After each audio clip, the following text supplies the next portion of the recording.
Oh, it's purple. I'm sorry. Yes, looks great though, doesn't it? Okay, so we've been, of course, working on this for a long time. I remember when we first did the essential health benefit called, I think Speaker Batchelder, I can't remember, maybe it was Tommy Yass. They said, look, let me just do this so we get this thing done. And they said, okay, go and do it. And I called Marcy, I remember, I think it was Christmas Eve. I said, I had like a nice Christmas Eve present for you. So we did the essential health benefit. We made sure that every employee in the state got covered, but we had that big missing group of people.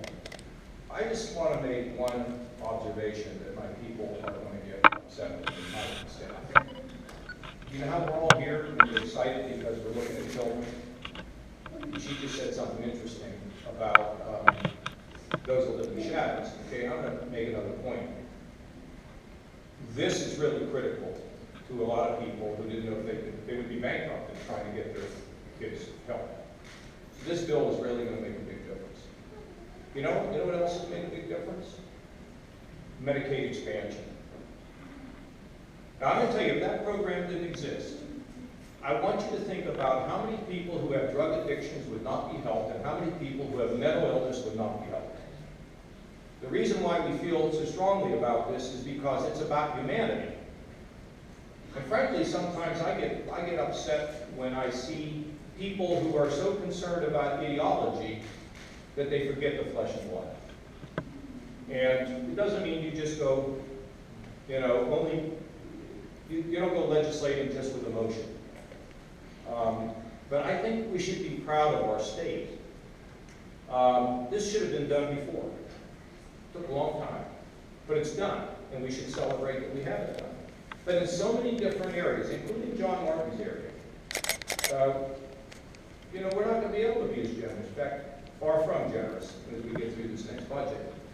But we brought a lot of people out of the shadows who have these very severe developmental disabilities that are really not even connected to Medicaid expansion. When you look at all these things, this is what people want. They want people who need help to be helped. They want our children to be treated, really with great love.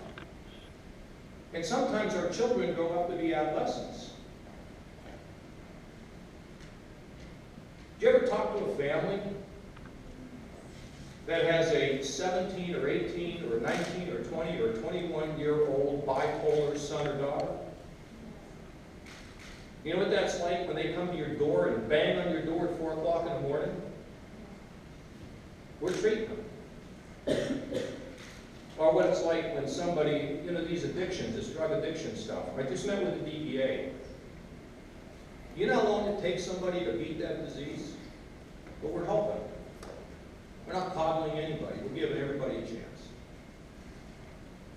These are my friends here, the leaders, a number of the legislators that are here. John Eckman, by the way, I pointed this out in the State of the State, gave us the ability through our boards to be able to take dramatic action on drugs. Right, John? Sure. The ability for our boards to change the entire way in which we provide dosage. And I'll tell you what I heard from the DEA just a few minutes ago. I know I'm somewhat off the subject, but we're all in this together. We're all in the same soup, the same barrel, the same pool. We have to educate our kids early about the dangers of drugs. It is the only way to finally win this battle.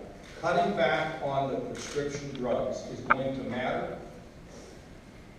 But they told me, let me tell you what I'm going to do. That we need to be in the schools is what they told me. We're going to invite all the superintendents of the state sometime when they're not on vacation or in school or whatever. We're going to invite them all. We invited them the last time on a phone call. 3,000 school people, we have 300. We're going to have this thing over at State Theater, guys. I haven't told you. I came up with this here about an hour ago. And they're going to come in and they're going to see videos. Videos about the dangers of drugs. Videos about what you can do to educate young people about the dangers of drugs. And if we do all of that, you see, and they start working in these schools, like I've got the ministers, the rabbis, and the imams all working on it. I mean, not enough. We can begin to win. You see, we're all connected. We are all, I don't care what party you are, what philosophy, you guys have all heard me use this stuff. We're all connected. It doesn't mean we've got to, explode the size of government to get some of these things done, but there are certain investments in people that we have to make so that no one gets left behind. We can't have a divided, angry, hopeless group of people in our society. Right, Kurt? We can't do that. It will not work in America. So this bill is just a capstone of the earlier work that was done. And I do commend all the legislators here, because there was some pushback, and by the way, I'm rounding up everywhere I go. I go to Kroger, I round up to the food bank. I go over now, I go to the White Castle, I got a round up for autism. I mean, how many things am I rounding up for, But it's such a fantastic thing, because it allows everybody to give a little bit to help somebody else have a great life. Look at these children that are here. With the treatment they're going to get, they're going to be fine. They're going to be great.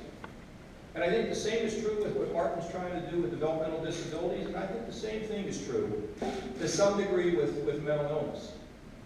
That's a tough one, though. I was asking one of our doctors, Larry, the other day, I said, as a person gets older, does their schizophrenia or bipolar, does it go away? Usually not.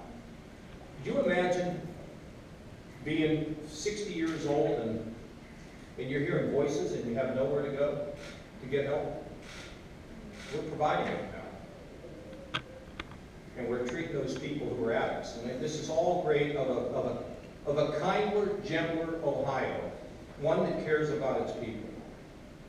Now, we're going to be going through some tough budgets, but that's to be expected. And we will be judged on the basis of how we're able to make sure that we're strong, because it's job growth that allows us to be able to do the things that we need to do in this state. But there are ups and downs in life when it comes to some of the challenges, and that's fine. We're going to meet those challenges.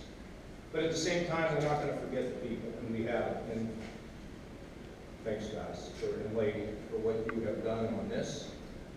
And for the people who never gave up, thank you. And this was inevitable, wasn't it, Marcy? This was inevitable that this day would come, and they just didn't quit. And it's a good lesson in civics. You ought to be teaching government at Ohio State. Thank you all for coming. I'll take a couple questions for either me or for the leaders. We're going to, what's that? Oh, I'm going to sign. Let's take a couple questions. We'll sign and we'll scoot.